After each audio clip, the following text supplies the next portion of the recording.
Welcome to Igniting Change, Finding Your Fire, a weekly podcast with Meena Puri, an Ayurvedic practitioner and spiritual teacher who brings the ancient, time-tested wisdom of Ayurveda in this time of great upheaval and global ascension to inspire you to the next level of your spiritual evolution. She will discuss all topics related to your physical, mental, emotional, and spiritual health. Are you ready to be free of all suffering and soar to your heart's calling? Hello, everyone. Thank you so much for joining me. I'm Meena Puri, your host. I've been a teacher and a student of the ancient wisdom of yoga and Ayurveda for over 3 decades. And if you are looking for spiritual direction during this time, I invite you to take a look at my newly launched spiritual mentorship program. The link will be provided below. But today I'm so excited to talk with you on a very important topic. It's about gratitude. We all know that gratitude has the power to heal, but it has so much more potential and power to transform our lives in the ways we never imagined. So today I'm very excited to invite David George Brooke. David George Brooke is a gratitude teacher. He is a storyteller. He's also an author and a motivational speaker, but most commonly known as that gratitude guy.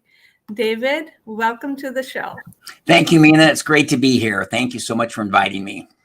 I am so thrilled. And, the first time when you and I met on KS Media Group app, and I thought about how can you continue to talk about gratitude, what is inside it. So can you tell us a little bit more about your journey into finding this and how that transformed your life?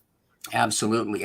I think as I look back, Meena, on my life, there was a lot of life. Everybody, especially when you get to be as old as I am, and some of us that have been around 5, 6, 7 decades, whatever it's been, you've definitely experienced trials and tribulations, ups and downs. I maintain life is a lot like a roller coaster ride. There's big highs and there's big lows, and the highs are fantastic, but the lows are challenging. And how do you get through those lows? And so I think I was like a lot of people where I just had a lot of things happen to me that were pretty tough to deal with, and involving the loss of my parents when I was relatively young. My dad was committing suicide. My mom died of cancer. I later lost my wife. And so just in going through those, as well as some other losses, I was just always looking for a good coping mechanism. And as I've said many times, there's so many destructive and deadly coping mechanisms that destroy people's lives and in some cases kill them. And I think about drugs and alcohol and medications, prescription medications, things like this. All these things are just people's way of trying to find a way to cope. And again, the problem is a lot of them do a lot of damage and in some cases kill you. So along the way, I actually started out with first finding out about a gratitude journal. And a friend of mine had said, I told him I was struggling, having some really big issues. And he said, well, have you ever gotten a gratitude journal? And probably like a lot of people in the audience, I mean, I did, what's a gratitude journal? Well, it's a journal you write in every day and you write down what you're grateful for. And so I got one, ordered it, I think, on Amazon, and I got one and I just started writing every morning, and I just took 5 or 10 minutes.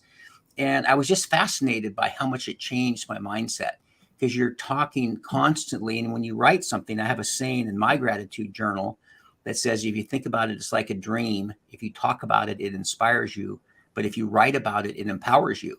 So there's this act of writing. I am so grateful to Meena Puri for inviting me to the podcast and so forth, that it plants it in your brain better. So I just noticed that it had such an impact and it was such a healthy coping mechanism. And I started doing that. And then eventually I'd always wanted to be a speaker. And I decided that that's what I was going to do. And my topic was going to be gratitude. And it took me 40 years. I was 19 when I decided to want to be a speaker.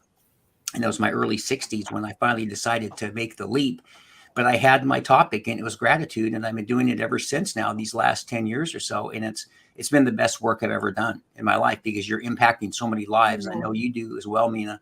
It's so fantastic when people tell me on a regular basis through voicemails, notes, texts, whatever it might be, emails, you changed my life. And by your work, the talks, the keynotes, the coaching, whatever. So it's just thrilling to be in a position where you can help people. It really is very transformative. You said so many things in there. And one of the things that you said that when you write it, it empowers you. Mm-hmm. You know, we the messages get instilled into our inner being at so many different levels. When we use our voice, we hear it and integrate it in a different way. When we write it down and see it, the process of writing and seeing it, it's another layer of deeper instilling the idea into your mind. Mm-hmm. I know that I've done gratitude journals all the time. I haven't written, I don't write anymore. I should do it again, but I always go through it in my mind. And I remember when I started to write the gratitude and I said, I'm going to write 3 things. I mean, I could write 50 things. Mm-hmm. And it really, you know, when you shift the focus, it really changes you at a cellular and hormonal level. Mm-hmm. And it uplifts your mood and creates the inner vibration that in turn invite the same in the external. It really starts such a transformative process within yourself at a doing something very simple, but it is very subtle and a profound level. So I think especially during this time, my God, gratitude is like holding on to a little array of hope that's going to pull us out of this kind of like the dark, you know, nest that we've been in the last couple of years. Mm-hmm. So it really, there is no other magic than the magic of creating, having a different mindset that's going to differentiate, you know, between the people who are down and depressed and people who are uplifted. You know, between like sort of called winners and losers. It's really the mindset, and gratitude, finding gratitude is the way to change the mindset. So as I was thinking about, you know, that we were going to have this conversation, and I know there is a lot in our life that we are simply not grateful for.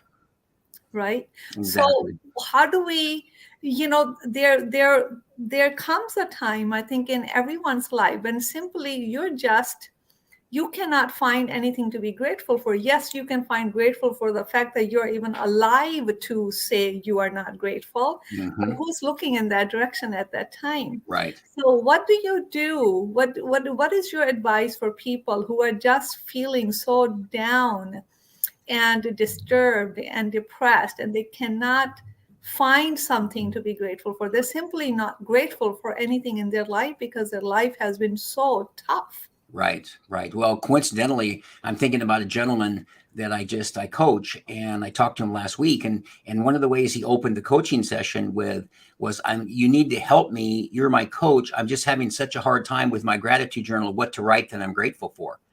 And my very first thought was, I wouldn't, of course, do this, but I wanted to chuckle and go, you've got to be kidding me.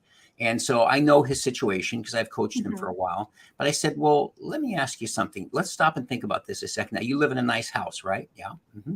And then do you sleep in a warm bed at night? Yes. Mm-hmm. And then when you get up in the morning, do you take a nice hot shower? Yes. Mm-hmm. And is there food in the refrigerator? And we started going down, and I go, it's just that simple. Well, I know, but there's a lot of things that my relationship with my spouse is not very good. And I said, I understand that. That can be worked on. But you start from a base, like what you said, Mina. Just even if you say 3 things every day, just write down 3 things. Mm-hmm. When I have the Brooker's Daily Gratitude Journal that I sell a lot of, and I sell them at my talks and so forth. And some people, I say, well, it's just 5 or 10 minutes every day. And so, but people say, if you had just one thing to say, one bit of advice after you talk about this, I said, well, then just start out with just writing one thing. Just write 3 things every day. It's going to lead you more. Yeah. Start with that. And every little journey starts with one step, of course. And then maybe today write 1 thing, tomorrow 3 things, and then maybe write a sentence. And then you can build on that. But it's so interesting because I've never met anybody that's got it absolutely the best or the worst in life. We're all somewhere in between, again, that Mhm. roller coaster ride. And so, but I think, again, I have to, at the risk of sometimes sounding sarcastic, I wanted to say to him, this same coaching client, there's always, it's never going to be perfect. You're always working, but you have to decide every day you get out of bed. You can get out of bed on the left side positive or on the right side negative. It's your Mhm. choice. Nobody gets in and rewires your brain. So my contention is, as that gratitude guys, I choose gratitude. I choose positive. I choose to see the glass half full. Maybe one of the best examples that's ever been said about, is it glass half full or half empty? Yeah. And I just think it's just such a better way to live, because we can go walk around with our head down.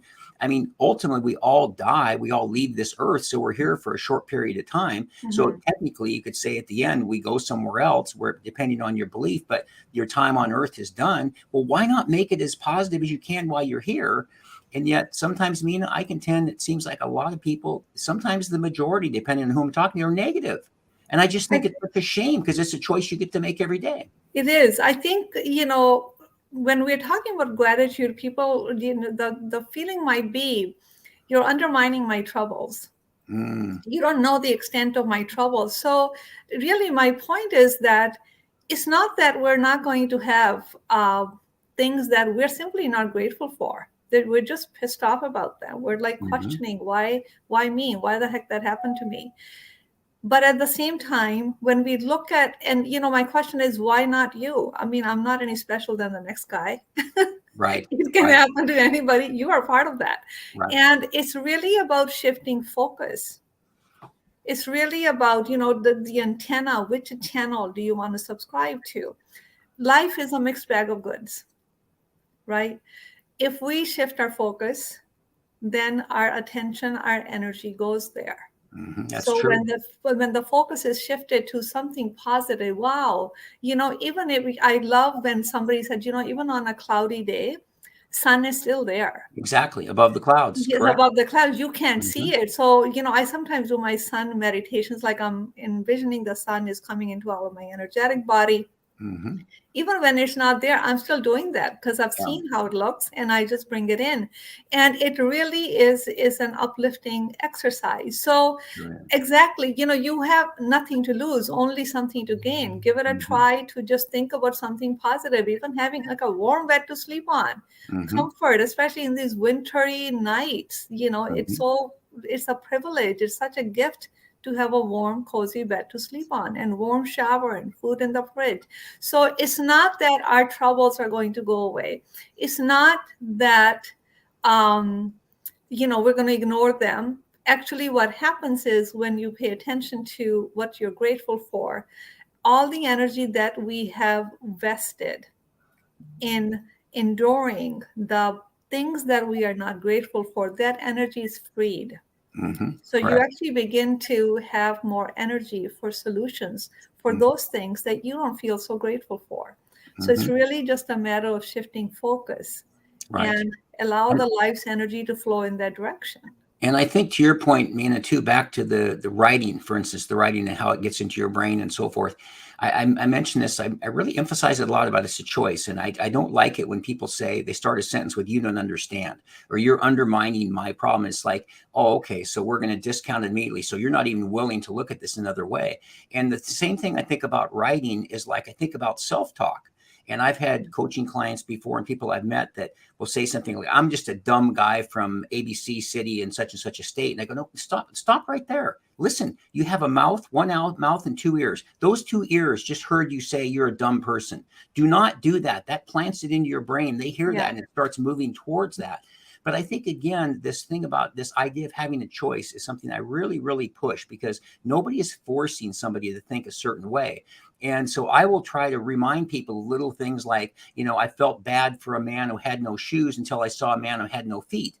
And so it's Yeah. always going to be, there's always going to be somebody above and below David or Mina or whoever. And how about just celebrating where we are and being blessed? And sometimes I think about something, and I know the work that you do and the work that I do, I just think I'm so blessed to have a decent brain between these two ears that works pretty Yeah. well. And there's Mhm. people that are mentally ill or that have different challenges and so forth. And gosh, it's just, again, back to that glass half full. It's just such a preferential way to look at things when you see all your blessings in abundance. And who wants to focus on your lack? And like somebody once told me, I love this. They said, make your strengths productive, make your weaknesses irrelevant. Who cares? Like, I can speak Yeah. in front of 10,000 soldiers with no problem at all and get a message across for an hour, but I can't draw a circle to save my life. So I'm not going to go take an art class to see if I can get better at drawing a circle. That's not my Exactly. skill set, but I'm going to get out there and get that message. So make those strengths productive and see that glass half full, and then don't worry about the negatives. Exactly. That's wonderful. Again, I think to know that we have a choice is a level of awakening. Mm-hmm. Because when we are continuously living in our current circumstances, in our predicaments, when we haven't seen the other side, we mistakenly think that this is the truth of our life. Mm-hmm. We become a victim to our circumstances, Yes, not true. realizing that we actually have created them. Yes. Right. And Yes, if we true. have, that's the whole work there. We have created them. It's really, how do you get to that work is by asking that's when we can ask the bigger question, why me? Right. Maybe that's an insightful question that'll take you into, why me? Who am I? Did I do something? Have I Yes. done something? Have Yeah. I have I contributed? How have I participated in my predicaments, in the challenges that I'm having? That little stirring can open the places that are dark within our psyche Mm-hmm. by asking the bigger questions. Right. And the choice is, it's our superpower. Yes. We, every moment to moment, we have a choice. We have a tool. Mind is a tool, folks. If the mind can continuously think, oh my God, why me? This sucks. My life is just shitty. It's so gray outside. When the pandemic is going to be over, you are doing that talk. Your mind will follow. Your mind will say, yes, I know. And it just, we just kind of get into that downward spiral. Or when it's a tool means we get to know how to use it. So when we think of mind as a tool, we get to use it in the way that's going to be uplifting Right. for Right. us. So recognizing that we have a choice, if we can wake up to that knowing. Right. And I think something too, Mina, I think in this day and age of technology, Mhm. I've thought about this in the past. I think of the human body kind of as the hardware and our mindset as the software. And so we can program it to be, we're all given the 2 arms and 2 legs and 2 ears and so on and so forth. And then you can decide how you want to program that I hardware. love that. Yeah, and it's interesting because you just said something that made me think of this about what we focus on. What is it? What we focus, our energy goes where our focus flows, or our focus goes where our energy Yeah. flows. I forget. But I give a good example that I love is that I come from the Northwest and there's snow and everything. And if you're going along the road and it gets icy and you start slipping on the ice, if you focus on the tree, you'll hit the tree. But if you focus on the open space, you'll flow into the open space and It won't is hurt your so car. true. It's So it's absolutely so so important. true. Yeah, There it's so used to be important. that old saying that, oh, the grass is greener on the neighbor's yard. Right, So exactly. then we understood that no, actually the grass is greener where you water it. Yeah, yeah. I like that. I like that. So the water is the attention. Where is your attention? Where are you focusing Right. to enliven that? I always say, even if you can find one strength, everybody has one strength. Yes, at I know least. it's more than that. Everybody has at least one God-given talent, gift, something in them that is so unique to them. Yes, that's true. In the middle of the 99 failures, if you have that one little thing that you can do, Hmm. I say blow it out of proportion and work on that, work on expanding that. And with this a focus, like where you water it, it grows. And it's so important too. I Yeah. love examples. I think one of the things as a speaker that I coach other speakers on and try to always do myself is tell stories, because stories, you own those stories and you see them, but they set Mhm. an example. And when you just said you have 99 failures, I do a podcast myself, and I listen to a lot of podcasts when I do my walk every day. And there was one podcast where they had the guest, and the guest was James Dyson, that made the Dyson vacuum cleaner. And when I grew up, there was all these other brands, Eureka and Hoover and Kirby, but nobody had ever heard of Dyson. And he comes along, and he apparently, according to him on the podcast, did 4,000 prototypes till he got it right.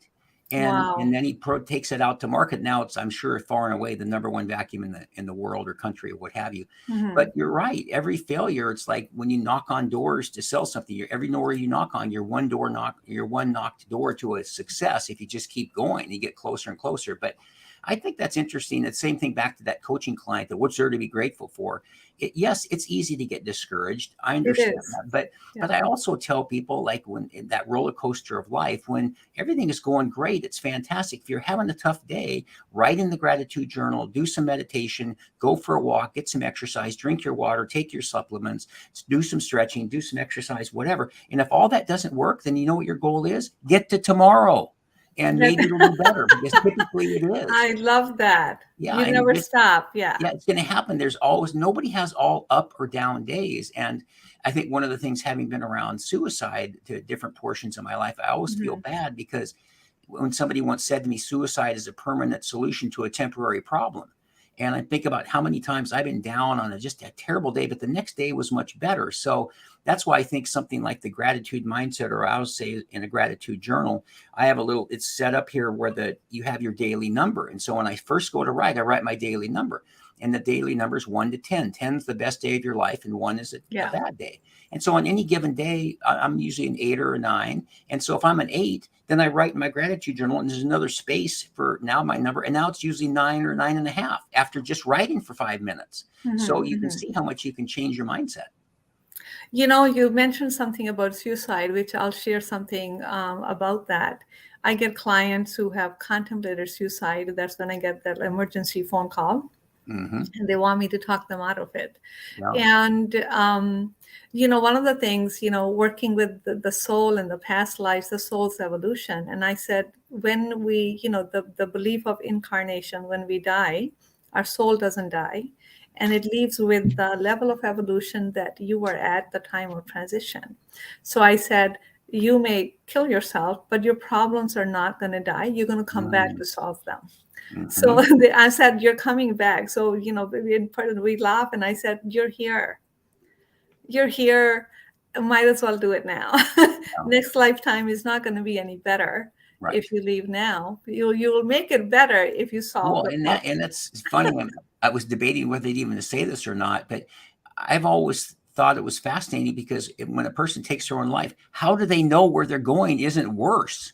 I mean, it's not, like you said, it's not a guarantee that it's better. And then I guess the answer, and I don't. It's that, their soul was not at peace in the body. It's not going to be at peace without the body. Yeah, exactly right. Exactly right. Yeah, wonderful. So, and in one of the techniques that I use with my clients in transformation is called the 6A technique, which actually I'm writing. It's explained in my soon to be released book. Oh, great. And it's called the 6A technique. And the fourth A is appreciation. So I got to thinking, do you differentiate between gratitude and appreciation?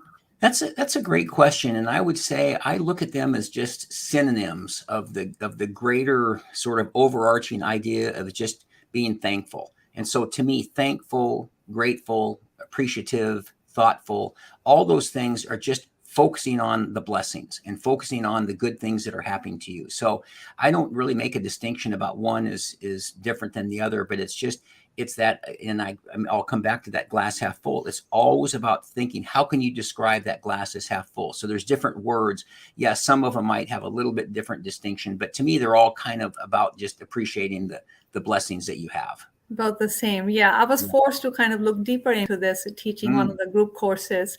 And this is, I gave this example, and I came to this knowing, or this conclusion, that appreciation sometimes is we go look back at a bad incident, say a year ago, but because of what happened, your life has transformed in ways that otherwise it may not have had that bad incident not happened. So going backward and then appreciating, seeing the value that it brought to you in the current moment, right? Gratitude is in the now moment. Appreciation when something bad is happening to you. I'll give an example. I suppose somebody just steals my car. And in that moment, well, I'm grateful that I wasn't in the car. They didn't hike away with me. Right. But appreciation, it's a snowing day and I have no way to get home. My car is gone. I may not appreciate it, but who knows? Maybe I met somebody Right. who gave me a ride, and that turned out to be the love of my life. Yeah, exactly. Right. Isn't that So I can interesting? go back and say, thank you so much for stealing me my car. To me, that's the appreciation, that you begin to see the value Yeah, I in think the that's present moment of something that happened in the past, when at that moment you may not be able to see. right. So you may not be grateful, right? But you're the appreciation is what can come off it, Yeah. where your challenges can lead you, hmm and what can they turn you into, Right. Exactly. Exactly. you Yeah, and know? I can see those distinctions too. And I wanted to take a moment too, if it's okay with you, just to Yes. take I wanted to read a couple of things because people ask me a lot about the science of gratitude.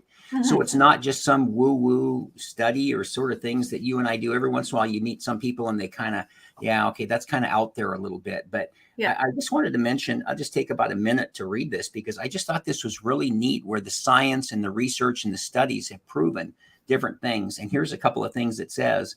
Appreciating, back to the word appreciation, appreciating what we have measurably improves our relationships, our life satisfaction, our health, our sleep, and it improves our physical health, leading to fewer aches and pains, lower blood pressure, and less depression.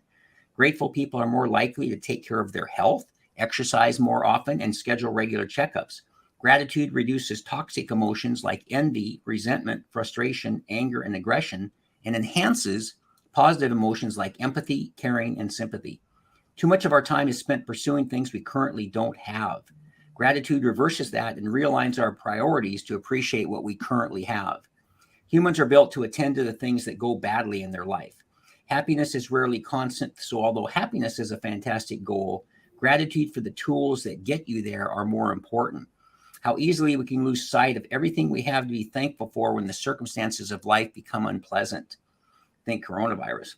We are our Yeah. own worst critics and we hold ourselves to impossible standards and we continually compare ourselves to others.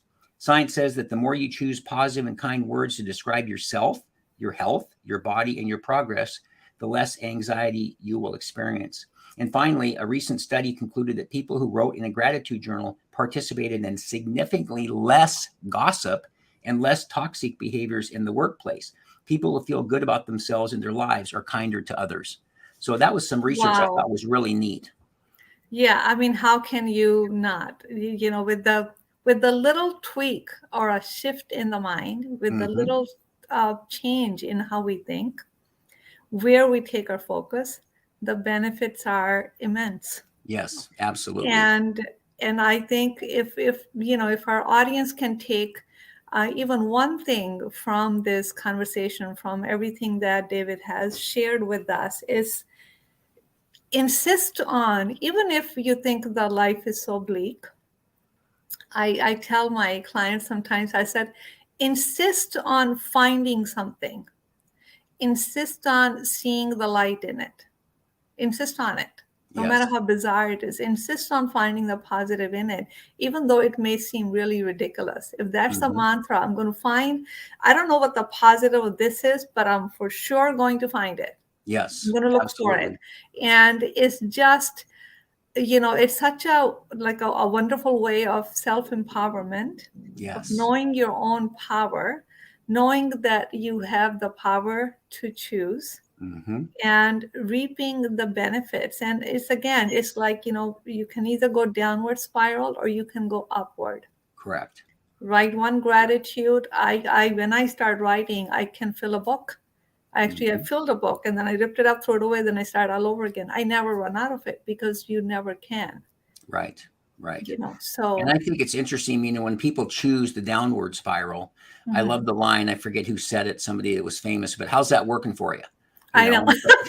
If it's not working, wouldn't you want, it's like the same thing when people say, well, if you can just give me one bit of advice, I go, just try writing a sentence every day, just one sentence. That's going to take you 30 seconds, 10 seconds, whatever. Just try that and see what happens. And maybe it's 2 sentences. Maybe pretty soon it's 5 minutes. Exactly. It's just, simple, because sometimes we think we have to have something major. It's a Yes. major undertaking. You can, Right. at this moment, tweak your mind and just think, oh my God, what am I grateful for? Even to listen to this kind of information, having this, that gratitude guy speak to you. And he's telling you his life story. He's telling you the experiences that he's had and how the practice of gratitude has changed his life. Yes. Not only his life, he's now changing the lives of so many. He's a motivational speaker, that gratitude guy. That's how I know David.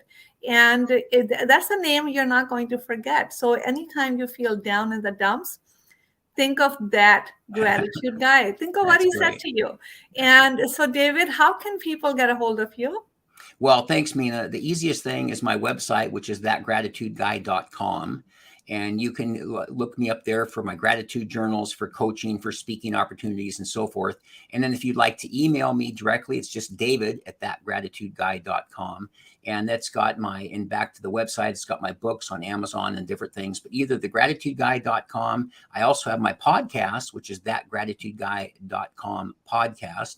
Or .com, I should say, is where you can reach my podcast. And then you can also reach me in the KS Media Group app, which is available on all the major places where you get your applications to and access all my coaching, my books, and my speaking, and so forth.